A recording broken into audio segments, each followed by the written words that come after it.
With a steadfast commitment to fairness, equality, and peace, Prime Minister Fumio Kishida utilizes his extensive diplomatic experience to shape global policies that benefit not only Japan, but also the entire global community.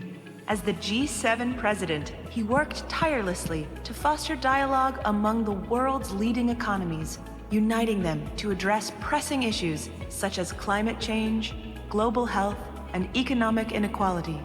The Atlantic Council salutes Prime Minister Kishida for his transformative leadership to strengthen the global South and promote worldwide cooperation. Please welcome European Commission President Ursula von der Leyen. Good evening. It's a pleasure and an honor to be here tonight and speak at this esteemed gathering about an ally and a friend, and a most deserving recipient of this award, Prime Minister Fumio Kishida. I could tell the audience about our amazing cooperation of these years, dear Prime Minister, about how we coordinated our actions in the wake and in the aftermath of Russia's full-scale aggression of Ukraine, or how you hosted an incredibly successful G7 at Hiroshima. But there is another moment that is even more telling of your courage and your leadership. I'm talking about your visit to the small Ukrainian town of Bucha, a symbol of Russia's brutality and of Ukraine's resistance. Bucha was liberated by Ukraine's brave soldiers in the early weeks of the war. But Russian troops left a trail of blood and death and destruction. They executed dozens of civilians in cold blood in one of the worst war crimes since the start of Russia's brutal war. And you, dear Fumio, decided to make the long and difficult trip to Bucha to see with your own eyes the horror that Russia left behind, but also Ukraine's determination to resist and to fight for its freedom. For the first time since World War II, a Japanese prime minister visited a country at war. And you brought with you Japan's solidarity in words and deeds. From the very beginning of this war, you opened your country to Ukrainian refugees. You joined us in sanctioning Russia for its crimes, and you stood at our side when Putin tried to blackmail Europe with gas. Ukraine and the whole of Europe will be forever grateful to you for this. Arigato, dear Fumio.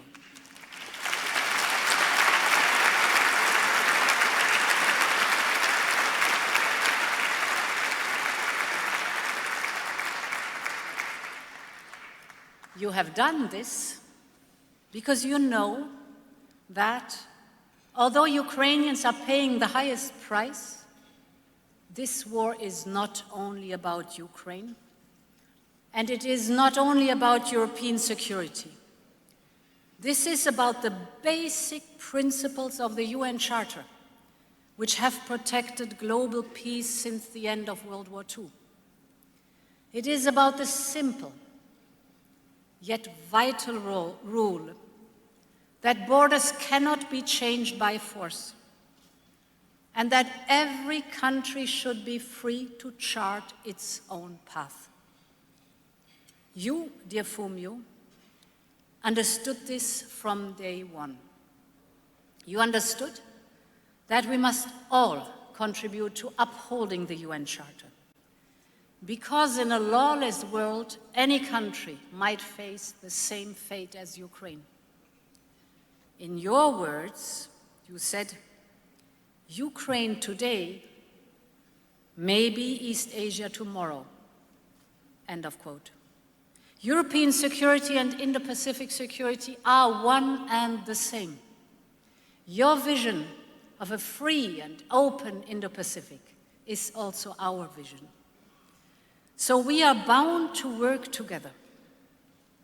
And in these 2 years, Prime Minister, you have forged ever stronger ties between Japan and your like-minded friends near and far, from East Asia to Europe and North America. You have reconnected Japan to its most trusted partners and built new bridges across the world. Thanks to your leadership, today our 3 continents are closer than ever before. Distinguished guests, there is a Japanese proverb that tells a lot about the country and about its prime minister. It says, "Onko Chishin," and it means, explore the past to learn new things.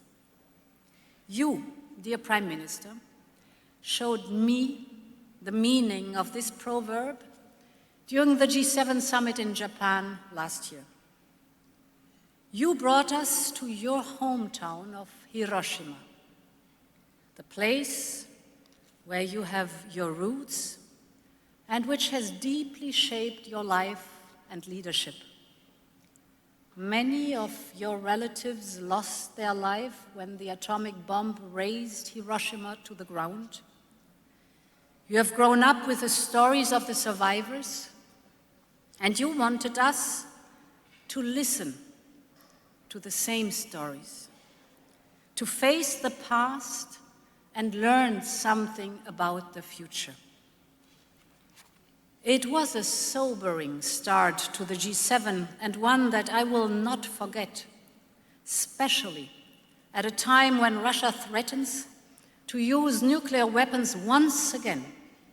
It is heinous, it is dangerous, and in the shadow of Hiroshima, it is unforgivable. No one is better poised than Japan to warn us of the extreme danger and of this recklessness. Right from the beginning of this war, Japan's position was clear. As the only country that has suffered from atomic bombings, you have made the whole world listen. Today, Russia's nuclear saber rattling has been condemned not only by our like-minded partners in the G7, but by the whole world. And your diplomatic efforts have been crucial to reach this outcome. This is true leadership. The kind of leadership that the world needs in these troubled days, leadership that is not afraid to learn from the past to shape a different future. So it is a pleasure to be with you today to celebrate your work and your vision. Distinguished guests, please join me in congratulating Prime Minister Kishida on earning the 2023 Atlantic Council Award.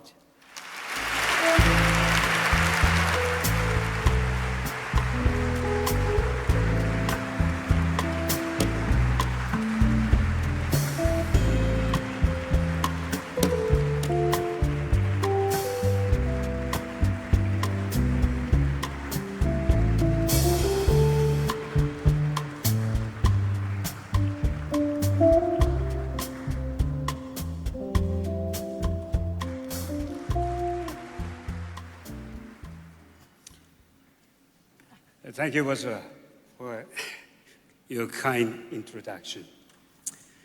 We are good friends for long, and it makes me especially happy that you talked only good things about me tonight. Thank you very much, Ursula. And thank you, President Kemp and the Atlantic Council for this prestigious award. I'm very much honored to receive this. In May, I hosted the G7 summit in Hiroshima, a symbol itself of the pledge for peace. At the summit, the G7 leaders and many other leaders from around the world had the opportunity to directly listen to the experiences, stories, and wishes of hibakusha, the survivors of atomic bombings, as well as to learn firsthand the devastation through their visit to the Hiroshima Peace Memorial Park. There we shared in a renewed determination to work together towards a world without nuclear weapons and to pass on the same conviction and resolve to the generation that will follow. Ladies and gentlemen, here in Manhattan, there is a large statue of a Buddhist monk. This statue stood in Hiroshima 78 years ago, and it survived the atomic bomb. Every year, on August 6th, citizens here in New York gather in front of this statue and pray for peace and a world without nuclear weapons. Hibakusha and the citizens of Hiroshima and Nagasaki have devoted their lives to sharing their stories and prayers. Many others, too, have dedicated their lives to promoting nuclear disarmament or advancing radiological sciences. Today, let us remember those who gave their lives and sacrificed everything for peace. All of us here are standing on the shoulders of those unsung heroes. We should never let their efforts and sacrifices end as a mere dream. It is the responsibility of every political leader to find pathway to overcome the harsh realities of the world and take the lead to achieve such peace. I humbly accept this award on their behalf as Prime Minister of Japan and as a citizen of Hiroshima. Thank you very much.